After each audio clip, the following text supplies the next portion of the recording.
lumayan, kecuali kalau hujan keras. Kalau hujan keras sempat bocor juga itu. Adalah antara lain elit yang tidak bisa kerjasama. Jadi saudara, bernegara, saya kira kita perlu untuk renungkan masalah bernegara. Saya kira saudara, ini adalah kata-kata pembukaan saya. Saya selalu berusaha dengan persuasi. Saya sebagai pemimpin politik, saya dipilih secara demokratis. Saya maju ke rakyat 5 kali minta mandat. 4 kali tidak diberi mandat. 4 kali saya kalah.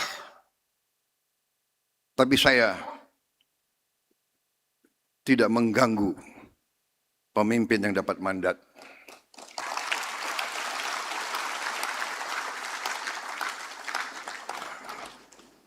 Terima kasih. Karena biasanya kalau saya bilang 4 kali kalah, audiens ketawa. Ini orang Indonesia itu, kalah itu sedih sebetulnya. Tapi karena saya sadar, saya mengerti alternatifnya apa.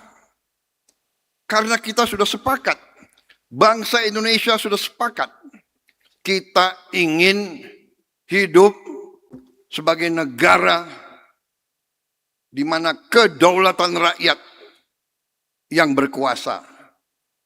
Jadi kedaulatan rakyat wujudnya adalah demokrasi, demokrasi wujudnya adalah pemilihan. Kita mengerti, kita mungkin tidak puas, tapi alternatifnya apa? Apa kita mau gaduh?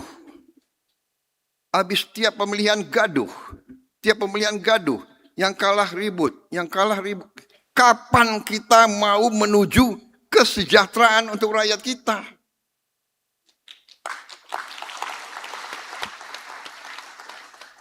Bukankah itu kewajiban kita sebagai anak bangsa, sebagai pemimpin, sebagai orang terpintar di negara ini? Bukankah itu segala kepintaran kita harus kita abdikan untuk rakyat kita yang paling miskin dan paling lemah? Bukankah itu?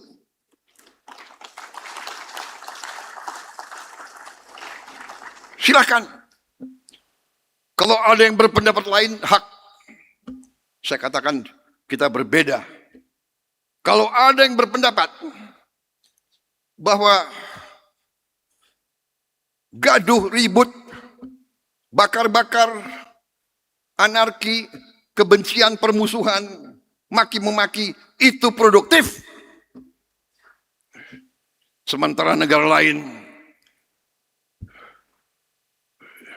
menuju kesejahteraan, menuju terobosan, menuju kekayaan.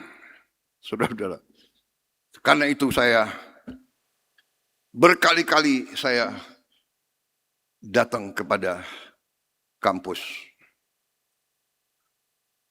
Saya datang, saya minta orang-orang terpintar. Tanya Pak Brian, tanya Profesor Sigit. Saya tanya profesor-profesor IPB, kenapa kita tidak bisa punya benih gandum? Kenapa kita harus import gandum? Saya tanya, kenapa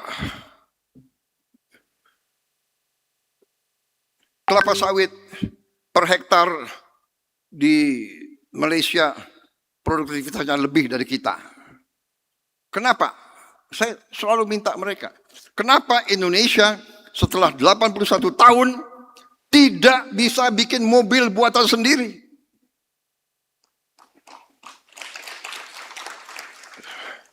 Saya berdiri di depan saudara-saudara. Kalian yang PhD,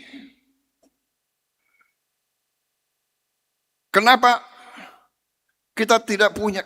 Kita beli motor 10 juta motor tiap tahun. Kenapa tidak ada pabrik buatan Indonesia?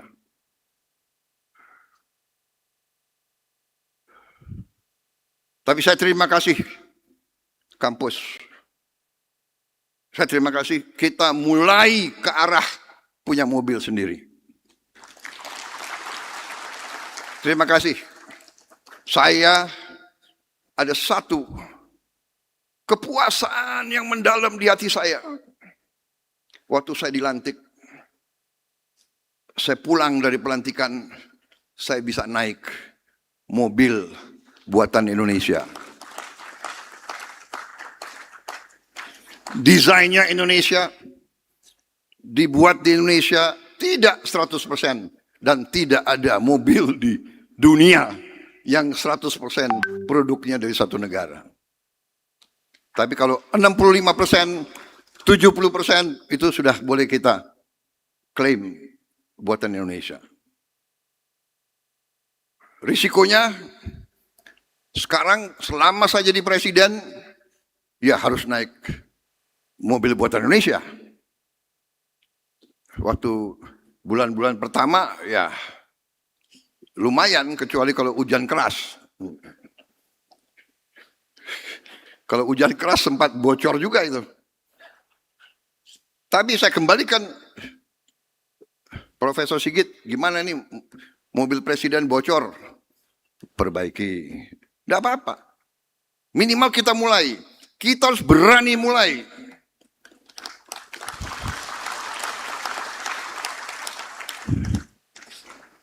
Kita adalah negara keempat terbesar di dunia. Kita